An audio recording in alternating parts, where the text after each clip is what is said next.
Hello dear students, last class में हमने discuss किया था अबाउट इन्फ्लेशन। आरबीआई इससे पहले हम पढ़ चुके, ये सब चीज़ हम कर चुके और हमने ये पूरा देखा कि किस प्रकार से बाज़ार में मनी का फ्लो जो है वो फ्लक्चुएट होता है, किस प्रकार से बाज़ार में पैसा आता है जाता है। इन सब के ऊपर हमने डिटेल में डिस्कशन अब तक कर चुके हैं। अब हम एक चीज़ के ऊपर आज और डिस्कस करेंगे, वित्तीय बाजार। एक्चुअली चाहे हम हो, कोई बैंक हो, कोई बिजनेसमैन हो, सरकार हो, सभी को ही पैसे की लगातार आवश्यकता रहती है। सभी लोन लेते हैं या किसी और अन्य प्रकार से पैसे का अरेंजमेंट्स करते हैं। चाहे कोई कंपनी हो, उसका बिजनेस एक्सपेंड करना हो, बिजनेस स्टार्ट करना हो या अपने कर्मचारियों को पेमेंट्स करनी हो, इन सब चीज़ों के लिए लगातार पैसे की आवश्यकता रहती है। सेम ऐसे ही सरकार को अपने विकास कार्य करने के लिए पैसे की आवश्यकता चाहती है। पेमेंट्स करने के लिए पैसा चाहिए होता है सरकार को। अपने बजट घाटों को पूरा करने के लिए पैसा चाहिए होता है। ये सब चीज़ें जो आती हैं वो सब हमारे वित्तीय बाजार के अंतर्गत आती हैं कि वित्तीय बाजार में इन सब चीज़ों को किस प्रकार से लिया और किस प्रकार से दिया जाता है। ये सब चीज़ें जो हैं हम इसके अंतर्गत आज हम डिस्कस करेंगे। एक्चुअली हमारे देश में या किसी भी देश में जो वित्तीय बाजार होता है, हम उसको बेसिकली दो भागों में बांटते हैं।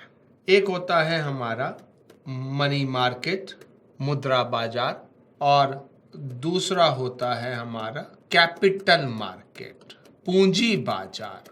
Money market and capital market. Money market, इसको हम बोलते हैं छोटी अवधि का बाजार। ठीक, यहाँ पर जो है छोटी अवधि का बाजार है। ये हमारा होता है लॉन्ग टर्म मार्केट, लंबी अवधि का बाजार। मनी मार्केट में जो होता है, हम छोटी अवधि के लिए पैसा लेते हैं, स्मॉल टाइम मार्केट होता है ये। और जो मनी मार्केट है और जो कैपिटल मार्केट है, इन दोनों के अंतर्गत ही पैसा लिया और पैसा दिया जाता है। आज हम पहले डिस्कस करेंगे मनी मार्केट के ऊपर कि मुद्रा बाजार में किस प्रकार से पैसा लिया जाता है और किस प्रकार से पैसा दिया जाता है। Today will discuss about money market in detail. क्या है, किस प्रकार से चीजें आती हैं। मनी मार्केट यानी कि जहां पर डायरेक्ट पैसे का लेन देन होता है, उसको हम बोलते हैं मुद्रा बाजार। मनी मार्केट को हम दो भागों में बांट देते हैं। एक होता है हमारा ऑर्गेनाइज्ड मार्केट, व्यवस्थित बाजार, और एक होता है हमारा अनऑर्गेनाइज्ड मार्केट, अव्यवस्थित बाजार। व्यवस्थित बाजार और अव्यवस्थित बाजार। जो हमारा व्यवस्थित बाजार है, इसको कंट्रोल्ड बाय आरबीआई। आरबीआई इसको नियंत्रित करता है। और अव्यवस्थित बाजार, इसको कभी कोई कंट्रोल कर ही नहीं सकता, क्योंकि यहां पर पता ही नहीं होता कि कौन पैसा ले रहा है, किस प्रकार से ले रहा है, कहां दे रहा है, वो सब इसके अंतर्गत आता है। जब हम व्यवस्थित बाजार की बात करते हैं तो इसमें सबसे पहले आता है बैंक्स। बैंक्स के थ्रू जो पैसे का व्यापार होता है, लेन देन होता है, चाहे हम लोन ले, कंपनीज लोन ले या बैंक लोन ले या अन्य संस्थाएं लोन ले, सब बैंक्स के थ्रू ही ऑर्गेनाइज करती हैं। दूसरा होता है इसमें गवर्नमेंट, जो सरकार जो पैसे का लेन देन करती है, इसके अंतर्गत जो पैसे का लेन देन होता है। सरकार को लगातार पैसा चाहिए होता है, हमने डिस्कस कर चुके पहले। सरकार जिस प्रकार से बाजार से पैसा लेती है और देती है, वो सब इसके अंतर्गत आता है। तीसरा होता है कॉरपोरेट सेक्टर, निगम कंपनियां। जो बड़ी बड़ी कंपनियां हैं, टाटा, रिलायंस या बिरलास, जो भी वो लोन लेते हैं, अपने पैसे का लेन देन करते हैं, that comes under corporate sector. जब एक बड़ी कंपनी दूसरी बड़ी कंपनी से पैसे का लेन देन करे, that is called our corporate sector, organize sector, money market. और जो चौथा होता है, that is NBFCs, non banking financial companies, गैर बैंकिंग वित्तीय संस्थान। जैसे हम बात करें Muthoot finance, Shriram finance, Indiabulls, ये सब क्या है, NBFC का हिस्सा है। ये भी बाजार में पैसा लेते हैं और पैसा देते हैं। बैंकों की तरह से कुछ काम करते हैं, कुछ काम बैंकों की तरह से नहीं करते हैं। That all becomes the organize sector loan, यानी कि जब हम व्यवस्थित रूप से पैसा ले, that is called our organize sector part. Unorganize sector वो सेक्टर जहां पर पैसे का लेन देन बिल्कुल अनऑर्गेनाइज तरीके से होता है, किसी को पता ही नहीं होता कि किसने पैसा लिया, कितना दिया, किस प्रकार से किया, कुछ जानकारियां ही नहीं होती। जैसे हम बात करें loan from relatives and friends, दोस्तों और रिश्तेदारों से जब हम पैसा उधार लेते हैं, हमने अपने पापा से लिया, मम्मी से लिया, भाई से लिया, बहन से लिया, दोस्त से लिया, जब हम इस प्रकार से पैसे का लेन देन करते हैं, that becomes our unorganize sector market. पता ही नहीं होता कि कितना पैसा लिया गया, कितना दिया गया, किस प्रकार से काम हुए। दूसरा, आज के समय में भी हमारे देश में सबसे अधिक जो मनी का फ्लो होता है इन्हीं लोगों के द्वारा होता है, that is called money lenders, यानी कि साहूकारों के द्वारा जो पैसे का लेन देन होता है। सबसे अधिक आज के समय में भी आपको हर गली, हर मोहल्ले में आपको जो है मनी लेंडर्स जो है वो मिल जाएंगे, जो पैसा उधार देते हैं, पैसा उधार लेते हैं। ब्याज का रेट अपनी मर्जी से निर्धारित करते हैं, सरकार से कोई लेन देना ही नहीं, आरबीआई से कोई लेन देना नहीं, बैंक से कोई लेन देना ही नहीं। जैसे हम बात करें कुछ जो बड़ी बड़ी मंडियां वगैरह होती हैं या जहां पर पैसे का सबसे अधिक लेन देन वगैरह होता है, वहां पर तो ये माना जाता है कि जो मनी लेंडर्स हैं वो बहुत ही हाई इंटरेस्ट रेट पर पैसा लेते हैं। वहां पर जो पैसे का इंटरेस्ट रेट चलता है वो सालाना नहीं चलता है, घंटे के हिसाब से चलता है कि एक घंटे का 10%, 12%, 15%, इस प्रकार से पैसे का लेन देन चलता है। तीसरा जो आता है relatives, friends, money lenders, then हमारे देश में बहुत सी क्रेडिट सोसाइटीज खुली होती हैं, साख जो सोसाइटीज खुली होती हैं, ये भी बहुत बड़ी पैसे का लेन देन करती हैं। अब देखा होगा हर मोहल्ले, हर गली में इस प्रकार की सोसाइटीज बहुत सी खुली होती हैं। क्रेडिट सोसाइटी नाम सुना होगा, Krishna cooperative society, credit society, या बहुत सारी सोसाइटीज होती हैं जो पैसे का लेन देन करती हैं। ये भी जो है पूरी तरह से ऑलमोस्ट अनऑर्गेनाइज तरीके से काम करती हैं। याद रखिएगा, आज के समय में भी हमारे देश में जो मनी का फ्लो है केवल और केवल 25% से लेकर 30% तक ऑर्गेनाइज सेक्टर के थ्रू होता है। यानी कि आज के समय में भी 70 से 75% का जो लेन देन होता है वो अव्यवस्थित बाजार से ही होता है। यानी कि एक प्रकार से देखा जाए हमारे देश में ब्लैक मनी को या अन्य प्रकार से इन्फ्लेशन को बढ़ाने में इसी संस्थाओं का सबसे बड़ा हाथ होता है, खासकर money lenders and credit societies. देश की अर्थव्यवस्था को अगर हम अपने ऑर्गेनाइज सेक्टर को कुछ हद तक सुधार लें तो हमारी स्थितियां जो है काफी हद तक सुधर जाएंगी। हमारी सरकार जो एक प्रयास कर रही है, डिजिटलाइजेशन की तरफ हम काम कर रहे हैं, ऑनलाइन ट्रांजेक्शन की तरफ काम कर रहे हैं। अभी हमारे देश में करीब 3 से 3.5% जो है हमारा जो व्यापार है ऑनलाइन ट्रांजेक्शन के थ्रू चलता है, कैशलेस ट्रांजेक्शन चलती हैं। अगर हम उसको 10 से 12% भी बढ़ा पाए तो हमारी स्थितियां बहुत अच्छी सुधर सकती हैं, हमारी इकोनॉमी बहुत अच्छी चल सकती है। आज हम यहाँ पर डिस्कस करेंगे ऑर्गेनाइज सेक्टर के थ्रू जो बाजार में पैसे का जो लेन देन किया जाता है, किस प्रकार से किया जाता है, कौन करता है और कैसे किया जाता है। क्योंकि ऑर्गेनाइज सेक्टर को हमें पढ़ने की आवश्यकता ही नहीं है, क्योंकि इसको कोई कंट्रोल करने के लिए अथॉरिटी है ही नहीं। हम बात करेंगे आज किस प्रकार से कंपनियां, बैंक जो है वो पैसे का लेन देन करते हैं। हम यहाँ पर बात करेंगे मनी मार्केट इंस्ट्रूमेंट, मुद्रा बाजार परपत्र कि मुद्रा बाजार में ऑर्गेनाइज सेक्टर में किस प्रकार से पैसा लिया जाता है और पैसा लिया जाता है। बेसिकली हमारे देश में मुद्रा बाजार के अंतर्गत 4 इंस्ट्रूमेंट आते हैं। पहला आता है हमारा कॉमर्शियल पेपर, वाणिज्यिक परपत्र। दूसरा आता है सर्टिफिकेट ऑफ डिपॉजिट, जमा परपत्र, जिसके थ्रू बाजार में पैसा लिया और दिया जाता है।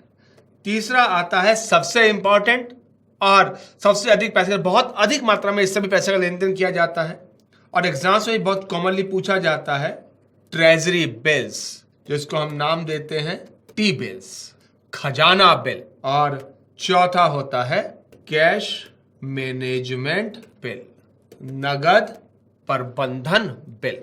ये 4 प्रकार के मुद्रा बाजार के इंस्ट्रूमेंट्स हैं जिसके थ्रू बाजारों में पैसा लिया जाता है और पैसा दिया जाता है। हम चारों को एक एक करके डिटेल में पढ़ते चले जाएंगे और याद रखिएगा इसमें जो ये चारों इंस्ट्रूमेंट्स है इसमें से लगातार क्वेश्चंस पूछे जाते हैं और इसमें एक एक लाइन के क्वेश्चंस आते हैं और जो टाइप्स रिलेटेड हो सकते हैं, कौन लेता है कौन देता है उससे रिलेटेड हो सकते हैं, लोन मिलता है या नहीं मिलता है उसके रिलेटेड हो सकते हैं। हम यहाँ पर जो है पूरा डिटेल में जो है इसके ऊपर हम डिस्कशंस करेंगे।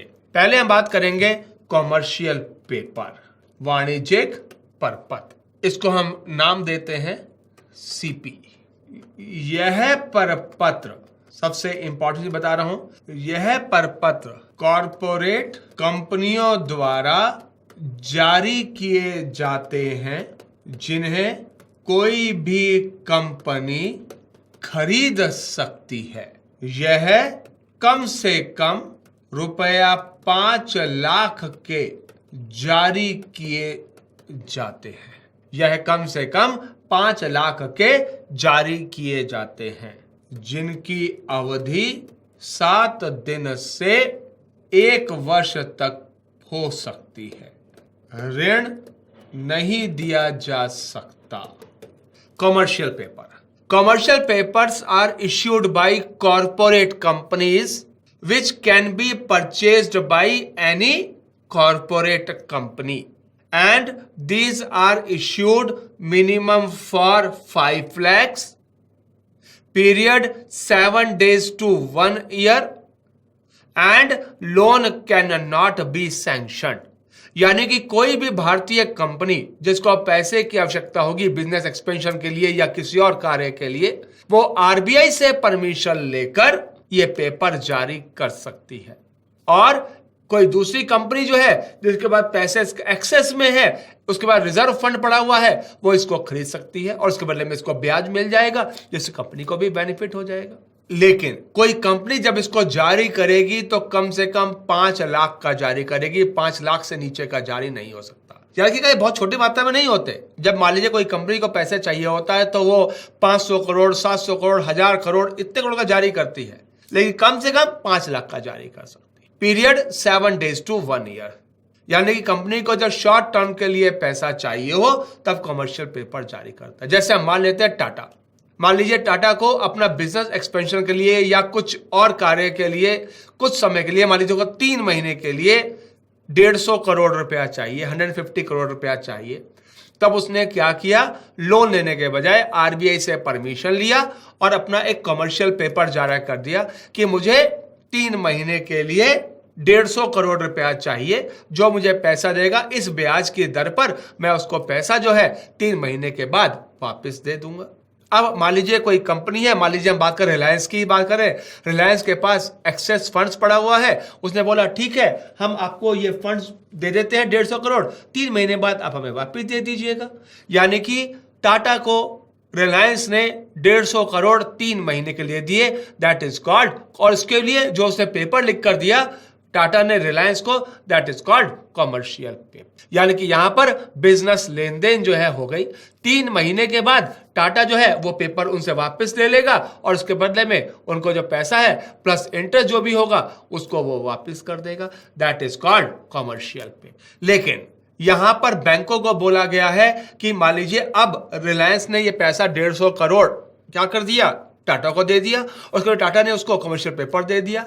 अब रिलायंस इसके बदले में कोई लोन नहीं ले सकता, कोई बैंक इसके बदले में लोन नहीं दे सकता। मान लीजिए रिलायंस को बीच में पैसे की आवश्यकता पड़ती है तो उसको पैसा नहीं मिल सकता।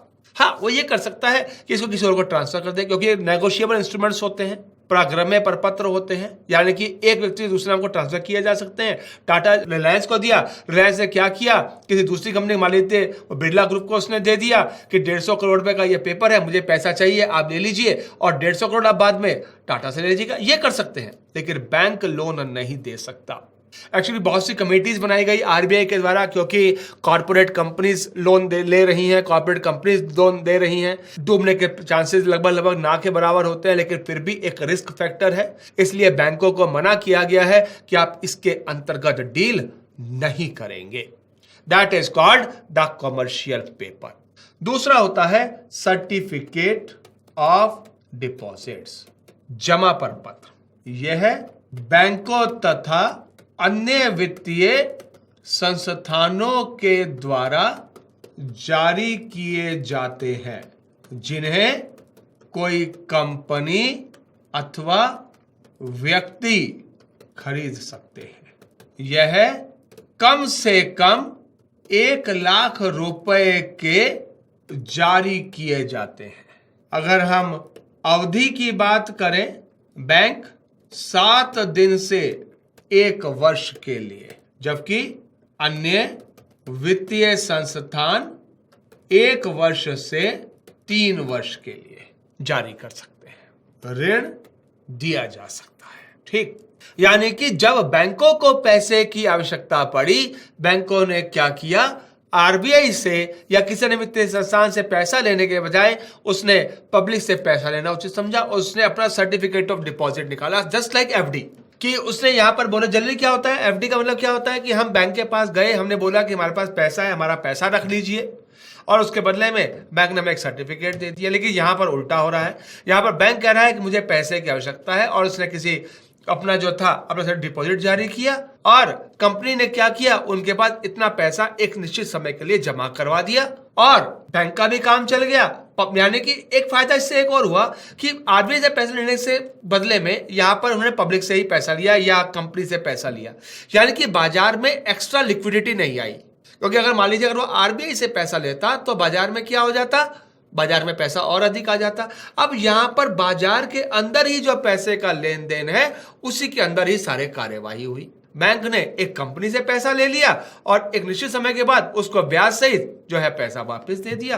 That is called certificate of deposit. और जब कोई बैंक पैसा लेगा तो कम से कम 1 लाख या उससे ऊपर का लेगा। अंडरस्टैंड वन थिंग, और जैसे मैंने अभी बताया, जैसे मैंने आपको कॉर्पोरेट सेक्टर के अंतर्गत बताया कि वहां पर जो होता है बड़े बड़े लोन लिए जाते हैं, सेम ऐसे ही यहां पर भी ऐसा ही होता है। 200 करोड़ 300 करोड़ 400 करोड़ के लिए बैंक जो है ये पैसा जो है ले लेता है। अब समस्या यहां पर एक और भी आती है, यहां पर बैंक पैसा मांग रहा है तो कंपनी कहती है पैसा आपको चाहिए, पैसा हम दे रहे हैं, ब्याज का दर कुछ ज्यादा करना पड़ेगा। तो नेचुरली बात है, यहां पर बैंक क्या करते हैं, जो उसका पब्लिक का जो फंड्स होते हैं जिस पे जो रेट ऑफ इंटरेस्ट दे रहे होते हैं उससे कुछ ज्यादा जो है रेट ऑफ इंटरेस्ट दे जाते हैं, जिससे बैंक को भी फायदा हो जाता है, कंपनी को भी फायदा। बैंक के पास पैसा आ गया और कंपनी को एक्स्ट्रा बेनिफिट मिल गया। लेकिन इसकी जो अवधि होती है, बैंक यदि कोई सर्टिफिकेट ऑफ डिपॉजिट सीडी जारी करता है तो वो 7 दिन से लेकर 1 वर्ष तक के लिए जारी करता है, जबकि अन्य वित्तीय जैसे एलआईसी है या आईएफसीआई है, नाबार्ड है, यदि मान लीजिए कोई अन्य वित्तीय संस्थान सर्टिफिकेट डिपॉजिट जारी करेगा तो कम से कम 1 साल का और अधिक से अधिक 3 साल का जारी करेगा। That is called certificate of deposit. इस पर लोन दिया जा सकता है। मान लीजिए पैसा दिया कंपनी ने और कंपनी को पैसा चाहिए, एफडी क्या है, कभी जाकर तोड़वा सकते हैं, लेकिन यहाँ पर सीडी को तोड़वाया नहीं जा सकता। सीडी एक निश्चित समय जो निर्धारित हो गया उस समय के बाद ही मिलेगी। लेकिन यदि आपको चाहिए, बीच में पैसे की आवश्यकता है, तब आप बीच में जो पैसा है उसको आप ले सकते हैं और उसके अंतर्गत जो है आप काम जो है वो कर सकते हैं। ठीक, इसके अंतर्गत जो पैसा है इस प्रकार से जो लिया जाता है और जो दिया जाता है सर्टिफिकेट डिपॉजिट के अंतर्गत। तीसरी मैंने को बताई जो सबसे इंपॉर्टेंट होती है, that is called treasury bills, T bills या खजाना बिल। अब यहां पर क्या हो गया, सरकार को पैसा चाहिए। Understand one thing very clearly, बहुत कॉमन क्वेश्चन एग्जाम्स में आता है कि टी बिल्स जारी कौन करता है। यानी कि टी बिल्स जारी किए जाते हैं हमेशा सरकार के द्वारा। किसी भी देश की सरकार टी बिल्स लगातार जारी करती रहती है, क्योंकि सरकार को लगातार पैसा चाहिए होता है और सरकार को जब पैसा चाहिए होता है, सरकार क्या करती है, इस पैसे के अंतर्गत जो है जनता से पैसा ले, ताकि 2 फायदे होते हैं। एक तो इन्फ्लेशन कंट्रोल हो जाता है और मार्केट से मनी का फ्लो भी जो है रेगुलेट हो जाता है। सरकार की जरूरतें भी पूरी हो जाती हैं, क्योंकि खजाना किसका होता है, हमेशा सरकार का होता है, इसलिए हमेशा सरकार ही जो है इसको जारी करती है। टी बिल्स सरकार द्वारा जारी किए जाते हैं जिसे केंद्रीय बैंक नीलाम करता है। Auction by RBI and issued by government. यानी कि सरकार को पैसा चाहिए, सरकार ने अपने बिल जारी किए और आरबीआई को दे दिए कि जी ये पैसा इकट्ठा कीजिए बाजार से। क्योंकि मैं बता चुका हूं पहले आपको, जो आरबीआई है वो गवर्नमेंट के लिए बैंकर का काम करता है, उनके लिए पैसे इकट्ठे करने का काम करता है। तो इसके अंतर्गत जो है जो सारा कार्य है जो वो करता है, that is the important thing. अब ये इसका जो मिनिमम वैल्यू है, न्यूनतम राशि है, वो जारी होती है कम से कम 25,000 की। याद रखिएगा, कॉरपोरेट बिल्स जो होते हैं, कमर्शियल बिल्स जो होते हैं, वो कम से कम 5 लाख के, सर्टिफिकेट डिपॉजिट कम से कम 1 लाख का और ट्रेजरी बिल कम से कम 25,000 का जारी होता है। और इसकी जो अवधि होती है, अवधि समय यानी कि इसका जो पीरियड होता है, ये 3 श्रेणियों में जारी होते हैं, 3 सीरीज में जारी होते हैं, जिसमें पहला होता है, तो 3 श्रेणियां होती हैं, that is 91 days, 182 days and 364 days. याद रखिएगा, ट्रेजरी बिल्स हमेशा 3 श्रेणियों में जाती होते हैं, 91 दिन, 182 दिन और 364 दिन। और ये जो है डिस्काउंट रेट पर जारी किए जाते हैं और जो है इसमें एक डिस्काउंट दिया जाता है, जो इसके अंतर्गत जो है ये चीजें आती हैं। आरबीआई क्या करता है, इन बिलों को सरकार से ले लेता है और उसके बाद इन बिलों की जो है वो नीलामी करवाता है। Treasury is called treasury bills. Clear. और इसकी एक और खासियत होती है, मैंने बोला auction of government bills by RBI. RBI द्वारा सरकारी बिलों की जो नीलामी की जाती है, यानी कि क्या की जाती है, ट्रेडिंग ऑफ गवर्नमेंट बिल्स, सरकारी बिलों को बेचना और खरीदना। इसको हम नाम देते हैं, क्या नाम देते हैं इसको, एक मार्केट होता है जिसमें ये सब किया जाता है। याद रखिएगा, आपको पता होगा, मैं आपको पहले भी बता चुका हूं कि गवर्नमेंट बिल्स को बेचा जाता है और खरीदा जाता है। वो बाजार एक ऐसा बाजार होगा, मैंने बोला है कि यहाँ पर क्या हो रही है, ट्रेडिंग हो रही है, ऑक्शन हो रहा है, तो कोई बाजार होगा, जरूर होगा। वो बाजार जहां पर हम शेयर्स, स्टॉक्स को बेचते हो, क्या कहते हैं उसको, शेयर बाजार कहते हैं, स्टॉक मार्केट कहते हैं। सेम ऐसे ही वो बाजार जहां पर गोल्ड, सिल्वर या मेटल्स की खरीदारी बिकवाली की जाती है, उस बाजार को हम क्या कहते हैं, उस बाजार को हम एक नाम देते हैं, that is called our bullion market. वो बाजार जहां पर हम गवर्नमेंट बिल्स को बेचते और खरीदते हैं, उस मार्केट को नाम दिया जाता है गिल्ट एज मार्केट। हिंदी में भी इसको हम गिल्ट एज बाजार के नाम से जानते हैं। वो बाजार जहां पर सरकारी प्रतिभूतियों को बेचा और खरीदा जाए, वो बाजार कहलाता है हमारा gilt edge market, gilt edge बाजार। क्लियर। तो ये था हमारा तीसरा बाजार जहां पर सरकार के द्वारा पैसे का लेन देन किया जाता है। चौथा होता है कैश मैनेजमेंट बिल, यानी कि नगद प्रबंधन बिल। ये जस्ट लाइक ट्रेजरी बिल्स होते हैं। ये ट्रेजरी बिल्स के सामान खरीदे व बेचे जाते हैं, परंतु इनकी अवधि 91 दिन से कम होती है।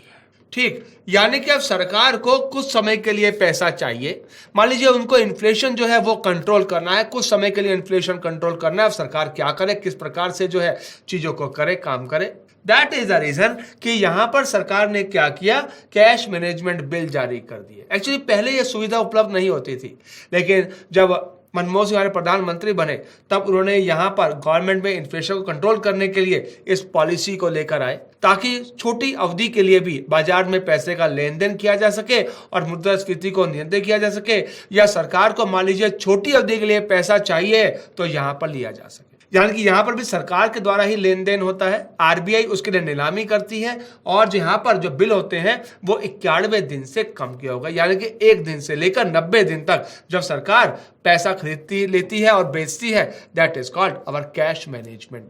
ये 4 प्रकार की विधियों के द्वारा बाजार में जो पैसा है उसका लेन देन जो है वो किया जाता है, उसके अंतर्गत जो चीजें आती है।